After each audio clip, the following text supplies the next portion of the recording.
أكبر الله أكبر الله أكبر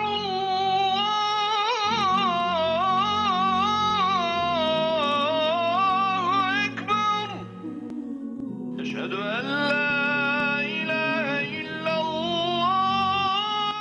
Auzu billahi minash shaitanir rajim. Bismillahir rahmanir rahim. Wassalatu wassalamu ala rasulillah. Chers frères, je suis en islam. Qu'il me soit permis de vous adresser le salut des hommes du paradis, le salut fraternel, le salut de la miséricorde, le salut d'Allah Azza wa Jal. Salamu alaikum wa rahmatullah ta'ala wa barakatuh.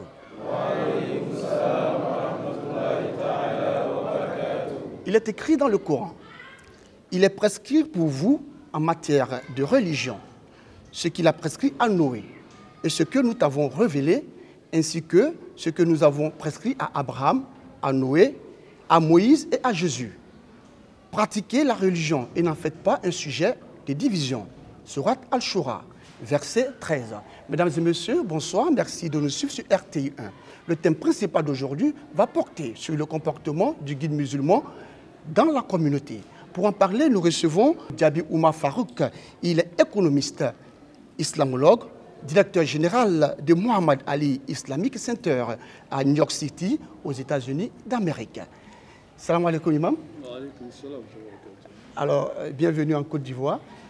Nous avons décidé de parler donc du comportement du guide religieux musulman, n'est-ce pas, dans la communauté et même dans la société. Alors, dites-nous d'abord, le guide religieux, c'est qui pour vous? Bismillah ar-Rahman ar-Rahim, alhamdulillah rabbil alamin, wassalatu wassalamu ala rasulillah. Rabbi shrah li sadri wa yassir li amri wa hlul uqdatan min lisani yafqahu qawli. Assalamu alaikum. Je suis très heureux d'être parmi vous ce soir. Pour comprendre l'islam, nous avons besoin de beaucoup de références, mais 4 essentiellement suffisent. Premièrement, la révélation. Deuxièmement, la raison. Troisièmement, toutes les traditions humaines, toutes les cultures humaines. Et quatrièmement, le désir personnel qu'il y a en chacun de nous. Donc pour répondre à votre question, qu'est-ce que c'est qu'un guide religieux? Nous allons nous référer à ces 4 références-là, ces 4 fondements. D'abord, un guide. Un guide, un imam, c'est quelqu'un qui a une certaine autorité, une certaine préséance, un certain statut. Et ce statut lui permet d'être à la tête d'une communauté. Et lorsque vous ajoutez religieux, en ce moment, la spécification que vous venez de faire par rapport au guide, alors se précise davantage. Donc, un guide religieux en islam, c'est quelqu'un qui guide une communauté islamique en se basant essentiellement sur ce qu'il a appris dans le Coran, la Sunna et la Sira du prophète sallallahu alayhi wa sallam, et en s'inspirant des modèles du passé et ceux du présent. D'accord. Voici un guide religieux. Voilà, avant donc de poursuivre, qu'il me soit permis de rappeler que nous sommes dans la mosquée de la Zawiya mère du cheikh Moustapha Sonta, située à Bobo P418. Alors, dites-nous, quelle est l'importance justement, comme vous venez de le dire, du guide religieux musulman dans sa communauté? Avant de répondre à cette question, il est essentiel de savoir qu'il y a des conditions qu'il faut remplir pour occuper ce poste de responsabilité. Et lesquelles? Premièrement, une formation. Et cette formation, elle est basée sur un certain nombre de connaissances, une certaine maîtrise par rapport à un certain nombre de disciplines. La première des choses qu'il faut maîtriser, c'est le Coran. Non seulement le Coran doit être maîtrisé sur le plan littéraire, mais sur le plan du fond. Il y a la forme du Coran qu'il faut maîtriser, qu'on appelle al-qira'at. Donc quelqu'un qui veut parler au nom de Dieu en tant que musulman, la première maîtrise qu'il doit avoir, c'est celle du Coran. Et la deuxième maîtrise qu'il doit avoir, c'est celle de la sunna du prophète sallallahu alayhi wa sallam, et l'ensemble des traditions. Et comme vous le savez, il y a beaucoup de compilations qui ont été faites pour recueillir les traditions du prophète. Elles sont nombreuses. Mais la connaissance des traditions suppose que l'on a étudié ce qu'on appelle mustalah al-hadith, c'est-à-dire la science des hadiths. Donc il faut nécessairement maîtriser ce domaine-là. Alors, comme ces 2 formes de la révélation ont été faites en langue arabe, il va de soi que la maîtrise de la langue arabe s'impose aussi. Donc on ne peut pas maîtriser la langue arabe sans étudier un certain nombre de disciplines. Je vais les citer en arabe pour les arabisants. Bien sûr. Al-Nahu, Al-Sarfu, Al-Ma'ani, al-bayan, al-badi, al-aroud, al-adab. Voici les disciplines qui sont nécessaires à la maîtrise de la langue arabe. Mais comme vous le savez, la révélation aborde toutes les questions. Il y a les questions d'ordre cosmogonique, des questions d'ordre cosmologique, il y a la morale, il y a l'éthique, il y a la loi. Alors il faut connaître ces différents domaines sur lesquels un éclairage est nécessaire. Alors je vais parler du droit par exemple en islam. Le droit musulman, c'est un droit qui est très solide, qui est très consistant, qui est très étendu. Donc la connaissance du droit aussi s'impose, qu'on appelle al-sharia. Là, il y a cette discipline aussi qu'il faut maîtriser. Je vais les citer en arabe pour les arabisants. Al-fiqh, c'est la première discipline. Usul al-fiqh. La deuxième discipline, al-qawaid al-fiqhiyya. La troisième, al-dawabit al-fiqhiyya. Il y a ce qu'on appelle al-furuq. Il y a ce qu'on appelle al-ashbab al-nazair. Et finalement, fiqh al-maqasid. Alors pour comprendre la charia, il faut nécessairement maîtriser ces 7 disciplines aussi. Et ensuite, il faut étudier al-aqida, la cosmogonie et la cosmologie de l'islam. Alors sans cela, on ne devient même pas un musulman. La cosmologie de l'islam, c'est les discours que la révélation élabore sur le cosmos, sur l'univers. Le Coran contient une partie essentielle de son message consacrée à cet aspect. Il y a ce qu'on appelle la cosmogonie. C'est la science de l'être. Alors, quels sont les êtres que le Coran évoque? En tout, il y en a 5. Premièrement, Dieu lui-même. Deuxièmement, les anges. Troisièmement, les djinns. Quatrièmement, les hommes. Et cinquièmement, toute autre personne qui n'est pas un homme, qui n'est pas Dieu. C'est-à-dire les végétaux et les animaux. Donc, cet ordre doit être compris. Donc, la cosmologie de l'islam et la cosmogonie de l'islam nous permettent de savoir exactement la place de l'homme, la place de Dieu, la place des anges dans l'anthropologie que l'on se fait de ce message-là. Alors, Imam Diaby, Oui. on a vraiment compris tous ces thèmes. Oui. Bon, on a compris parce que vous avez expliqué un peu. Oui. Moi, je veux savoir, est-ce que, au regard de tout ce que vous venez de dire, Oui. le guide religieux, il a une place, est-ce qu'il est important dans la communauté? Donc, c'est tellement important parce que la communauté, d'abord, c'est quoi? C'est un ensemble de personnes qui adhèrent à une échelle de valeurs. Alors, tous les musulmans, sans exception, abordent cette question avec assez de sérieux. Nous tous, sans exception, nous adhérons à une échelle de valeurs, à une échelle de maximes, à une échelle de principes. Donc, le fait que nous partageons en commun ces valeurs, ces principes et ces maximes, ça donne naissance à une communauté d'abord de pensée, d'idéologie, d'éthique et de morale. Donc nous nous regroupons autour de ces valeurs. Et dès lors que nous nous retrouvons autour de ces valeurs, il y en a parmi nous qui incarnent beaucoup plus ces valeurs-là, qui adhèrent beaucoup plus profondément à ces valeurs-là, et qui nous aident, nous autres, à leur emboîter le pas, afin d'imprégner ces valeurs en nous et de nous comporter conformément à ces valeurs auxquelles nous adorons absolument, irréversiblement et surtout scrupuleusement et authentiquement. D'accord. Donc, ça veut dire que le guide religieux, il est très, très important dans la communauté. Alors, voilà, comment doit-il se comporter justement pour se faire respecter dans cette communauté-là? Et quel est le comportement qu'il doit adopter vis-à-vis donc, des fidèles? Sur le plan d'abord de ce rapport avec Dieu. Ça, c'est la première étape. Chaque fois que nous établissons des rapports avec l'autre, il faut commencer par Dieu. Quel doit être mes rapports avec Dieu en tant que guide religieux? Premièrement, mon adhésion à la personne de Dieu, à la foi en Dieu, à la soumission à Dieu, à l'obéissance totale, absolue, irréversible, inconditionnelle à Dieu, doit être quelque chose qui naît automatiquement. Je ne négocie pas cela. Donc le guide religieux, il est soumis entièrement à Dieu.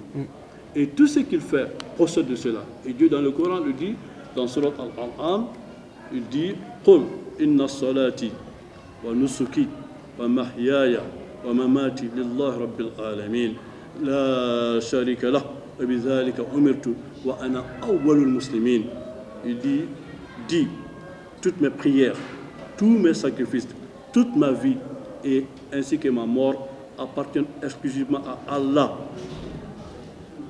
qui n'a pas de partenaire, qui n'a pas d'associé. Et j'ai été invité, interpellé à me soumettre à Allah.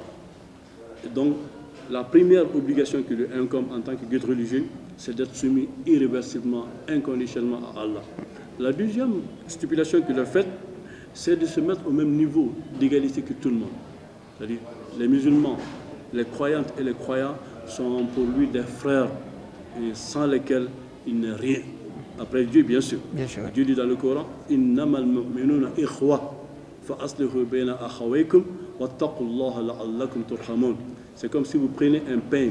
Toutes les dents d'un même pain ont le même volume et la même taille. Ils se considèrent comme étant le frère et la sœur de tous les musulmans sans aucune exception.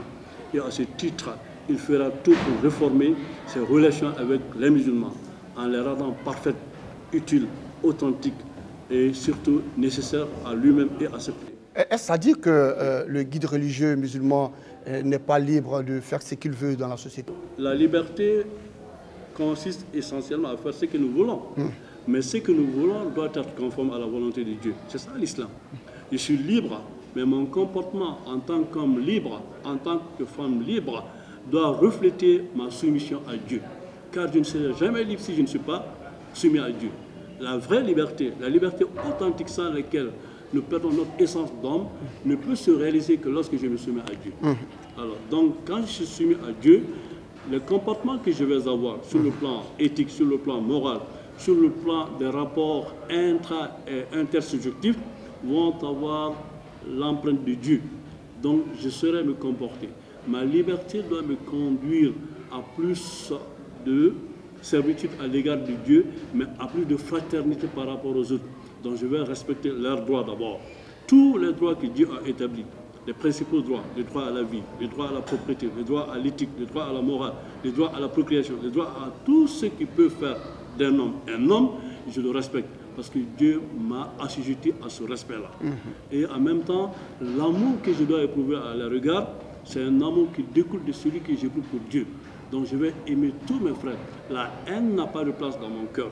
Donc, dans mon comportement de tous les jours, la douceur, la modération, le sens de la responsabilité, le sens du compromis, le sens de l'élévation de soi-même et du rapprochement par rapport aux autres, alors ces sens-là vont se développer en moi parce que je considère tout le monde comme le reflet de ma propre personne. Et le prophète sallallahu alayhi wa sallam dit dans un hadith authentique, Al-Muslimu man salim al-Muslimuna min yadihi wa lisanihi. Donc ils seront à l'abri par rapport à toutes sortes d'agressions qui peuvent venir de moi, mais que je n'ai pas fait volontairement ou dans l'intention de nuire ou de causer des préjudices. On le sait, le guide religieux, Oui. il a sa vie privée. Absolument. Voilà. Est-ce qu'il a des comptes à rendre justement aux fidèles ou à sa communauté? Pas de compte à rendre en tant que tel, comme si une instance, la communauté était une instance, une autorité devant laquelle on est assujetti, on doit s'expliquer et on doit se justifier. Non. Alors, sa vie privée doit être le reflet de son adhésion toujours à Dieu. C'est-à-dire que Dieu lui a recommandé un certain nombre de choses. Sa vie privée, c'est la vie de sa famille, de ses enfants. Et cet aspect de sa personnalité est assez important. Parce que pourquoi? Il doit pouvoir être capable d'édifier et de construire cette partie de sa vie, de son existence, sur des bases saines, sur des bases authentiques, alors que reflète son rapprochement avec Dieu. Quand je suis dans l'intimité, je suis un homme de Dieu.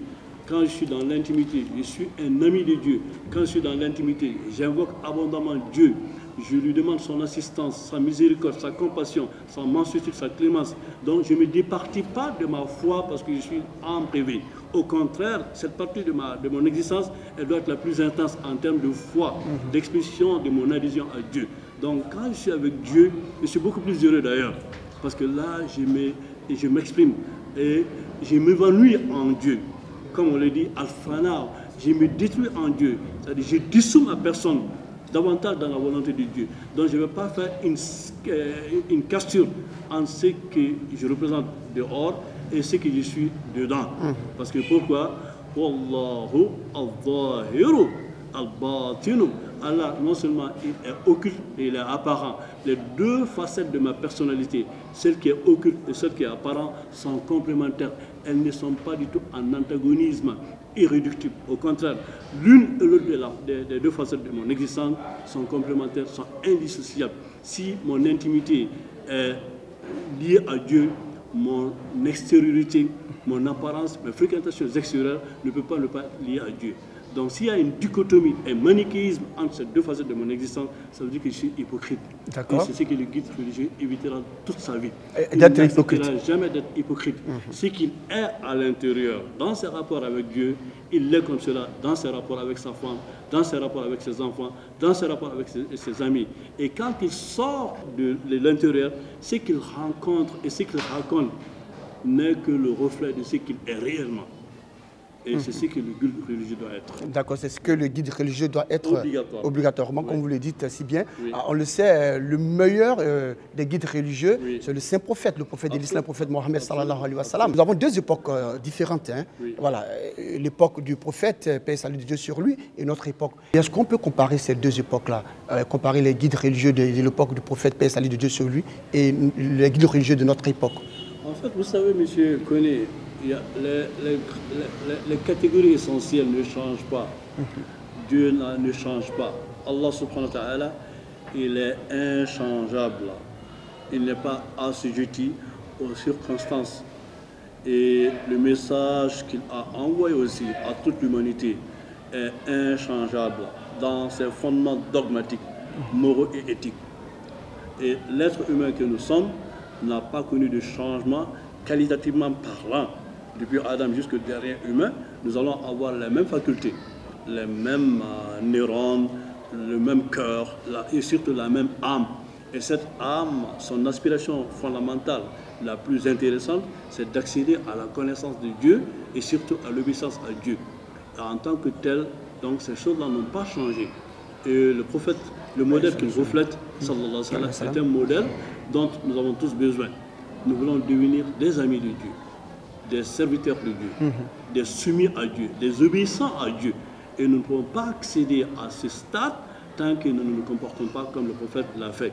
Sur tous les plans, sur le plan dogmatique, sur le plan éthique, sur le plan moral, sur le plan de la pratique religieuse de tous les jours, dont nous avons besoin de nous référer à lui et de nous inspirer de lui. Et cela ne change pas par rapport au temps. Mais, Imam Djabi, oui, c'est bien compris ce que vous dites, Oui. mais la société, elle change. Aujourd'hui, je peux communiquer avec vous depuis les États-Unis, Oui. et moi en Côte d'Ivoire, on peut communiquer. Il n'y avait pas le portable au temps du prophète, paix et salut de Dieu sur lui. Aujourd'hui, nous avons des pèlerins qui, à partir de l'avion, qui arrivent à faire leur pèlerinage, à accomplir justement leur devoir sacré.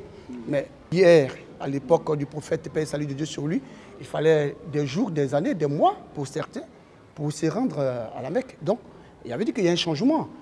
Est-ce que ce changement n'a pas d'influence sur les guides religieux d'aujourd'hui? Il faut éviter de faire la confusion entre la forme et le fond, les principes et leurs modalités d'application. La communication la plus intéressante, c'est ce que je peux entretenir avec Dieu.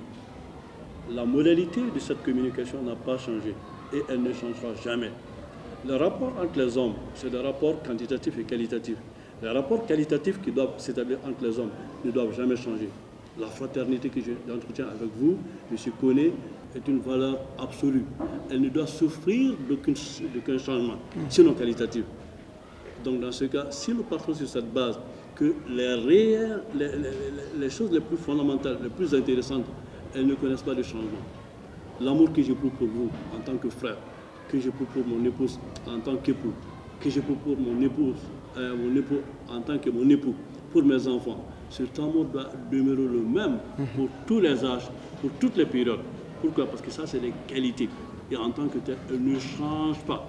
Mon aspiration à l'éternité, à la rencontre de Dieu, ne change pas parce que tout simplement, je suis dans une forme, pas dans une autre. Donc les formes quantitatives peuvent changer, mais cela ne doit pas entraîner et impliquer un changement du fond. Là, on est en train de parler du fond, c'est-à-dire le fond humain dont nous avons besoin et que l'on ne peut construire que lorsqu'on connaît l'essence de l'être humain. L'essence de l'être humain, c'est d'accéder à Dieu, peu importe les circonstances historiques dans lesquelles l'on va se trouver. Donc dans ce cas, en partant sur cette base-là, il faut dire que nous et le prophète, nous sommes assujettis aux mêmes devoirs, aux mêmes obligations. Autant il a été soumis à Dieu, autant il a aimé Dieu, autant il a respecté Dieu, autant il a prié Dieu, il a glorifié Dieu, autant nous devons faire la même chose. Cela ne change pas du tout. Quand vous allez toujours à la Mecque aujourd'hui, alors vous transportez par un bateau qui est très rapide, par un avion qui est très rapide, mais arrivé une fois à la Mecque, qu'est-ce qui compte le plus? Tous les rites que vous allez accomplir, c'est les mêmes rites que le prophète a établis. Ça ne change pas. Et l'aspiration la plus intéressante, lorsqu'on accomplit ces rites-là, c'est deux choses. Premièrement, al-iman, deuxièmement, al-ihtisab. C'est pourquoi chaque fois que le prophète parle, il dit imanan wa ihtisaban. Imanan, c'est-à-dire j'adhère à Dieu à travers l'acte que je fais, je sens sa gloire, son unité, son unicité, sa proximité par rapport à moi et sa nécessité absolue d'être. Et en même temps, je lui explique qu'il connaît déjà ma situation d'être complètement finie, d'être relatif. Alors mes besoins, je les communique à Dieu en lui demandant de m'aider à les transformer en réalité. Mes besoins d'ici-bas et mes besoins de l'au-delà. Donc je ne fais pas de séquence entre ce que je suis, alors quand j'utilise la technologie, et ce que je suis quand je prie Dieu. Parce que ma nature ne change pas. D'accord. Ouais, alors la nature ne change pas. Oui. On va terminer pour dire comment le guide religieux, justement, doit-il se comporter aujourd'hui. Voilà, je parle de notre époque. Voilà, pour être un modèle pour les guides, enfin les fidèles et pour la communauté musulmane tout entière. Il y a trois niveaux que l'on peut envisager. Premièrement, dans mes rapports avec Dieu, je dois être plus sérieux. Alors je peux m'aider dans le renforcement de ce rapport avec Dieu à travers la maîtrise d'un certain nombre de connaissances. Aujourd'hui, je peux apprendre l'astrophysique, les mathématiques, la chimie, pour renforcer et conforter davantage ma foi. En 1936, on demandait à Einstein si Dieu existait. À Princeton, quand il enseignait là-bas, c'est un enfant qui lui a posé cette question. Il dit, on ne peut pas concevoir l'univers sans Dieu. Aujourd'hui, pour comprendre l'univers, j'ai besoin d'un certain nombre de sciences, des mathématiques, de la physique, de la chimie, de la biologie et surtout de l'astrophysique. Donc la cosmologie que je vais construire, je peux la construire en m'appuyant sur ces sciences-là.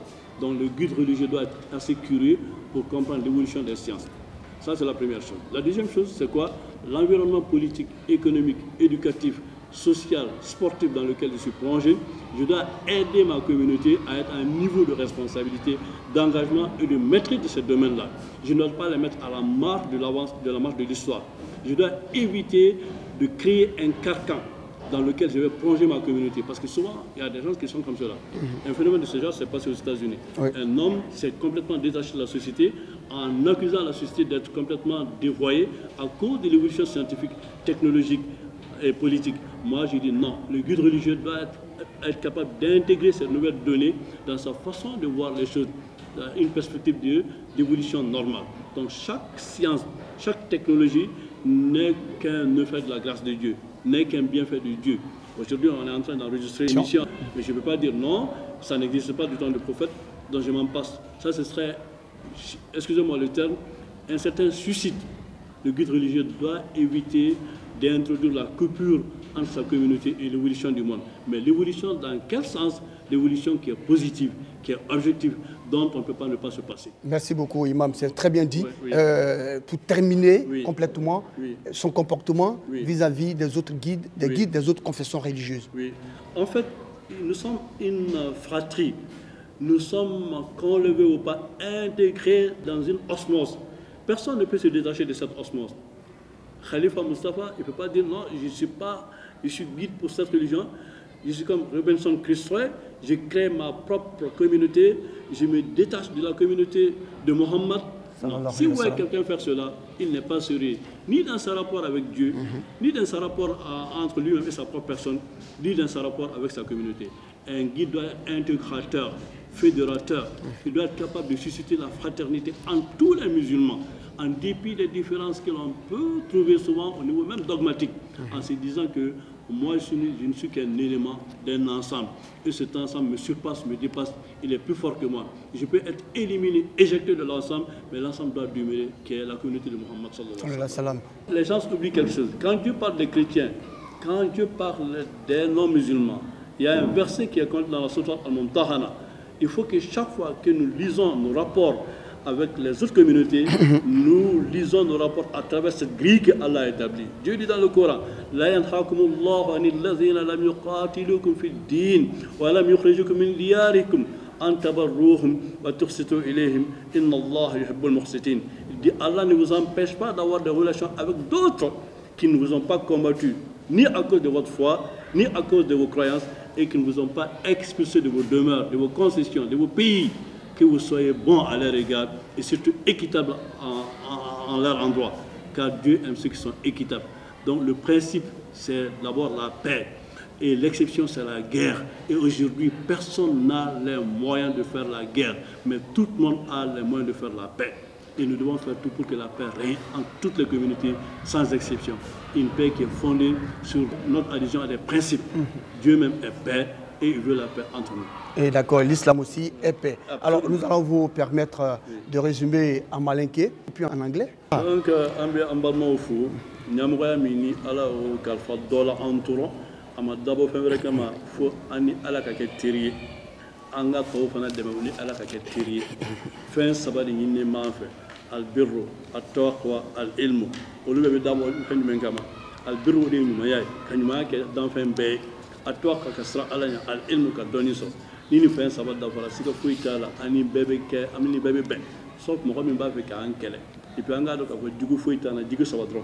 Jugum bila tawtele a folo folo iyirakum a fulana shaitan a sabana kafir min tabi ka alabat oli jugi donc islamé foite dugulo ka ko jugi aga famille balia e tijani e sunni e shi'a e khariji e murji'a nunun bebe se ka labben ka nyarabo hala man ambul ka fuka me ana ambul kuru ngon kama bulu kuru ga dabo fen men kama ka kele dabla otma e tijani o ne yɛrɛ b'a jate k'a fɔ an bɛ se ka sigi ka kuma an bɛ kuma cogo jumɛn nin de ye référence ye an bɛɛ ka an yɛrɛ sinsin o kan ka an sɛmɛ o la n'an y'a ye k'a fɔ fɛn min tɛ bɛn an ye k'o kɛ an b'o dabila parce que kira m'a kɛ an y'a k'a fɔ fɛn min bɛ bɛn hali ni kira m'a kɛ mais l'esprit même de la révélation le permet an b'o kɛ mais balima min b'a ni ɲɔgɔn cɛ foyi tɛ se k'o bɔ yen parce que an ka laɲini ye kelen ye o de ye an ka don aridana kɔnɔ o tuma aridana ka bon mɔgɔ kelen ka habitation ma i y'a faamu ni ala tun ko k'a bɛ danfɛn bɛɛ don aridana kɔnɔ ala bɛ se ka expansion kɛ don o don ka dɔ fara aridana kan don o don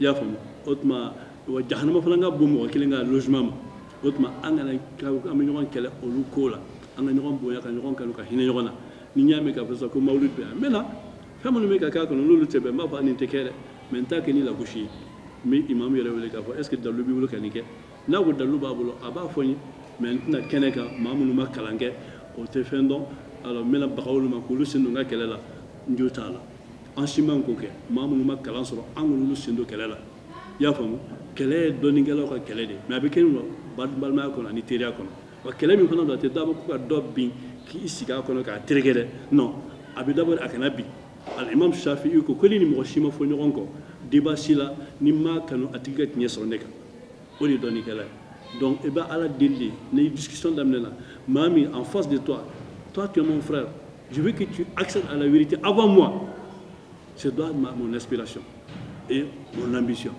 alors o tuma la an b'o fɔ k'a fɔ an balimaw bɛɛ lajɛlen kɛlɛ tɛ se ka kɛ silamɛw ni ɲɔgɔn cɛ n'i ye kɛlɛ ye silamɛ fila ni ɲɔgɔn cɛ u fila se ma kɛ silamɛ jɔnjɔn ye fɔlɔ sinon kɛlɛ bɛ ban o yɔrɔnin bɛɛ lajɛlen na c'est pourquoi an b'a fɔ mɔgɔw ye hali n'i fa saga ni silamɛ ye e faga bi silamɛ de kɛra sababu ye k'e faga bi assassinat meurtre k'i faga bi dɛ ala deli o ka kɛ sababu ye a ka don aridana kɔnɔ o de ye silamɛ jɔnjɔn o de ye guide yɛrɛ yɛrɛ yɛrɛ guide foyi tɛ yen n'a t'a ɲini bɛɛ ka don aridana kɔnɔ.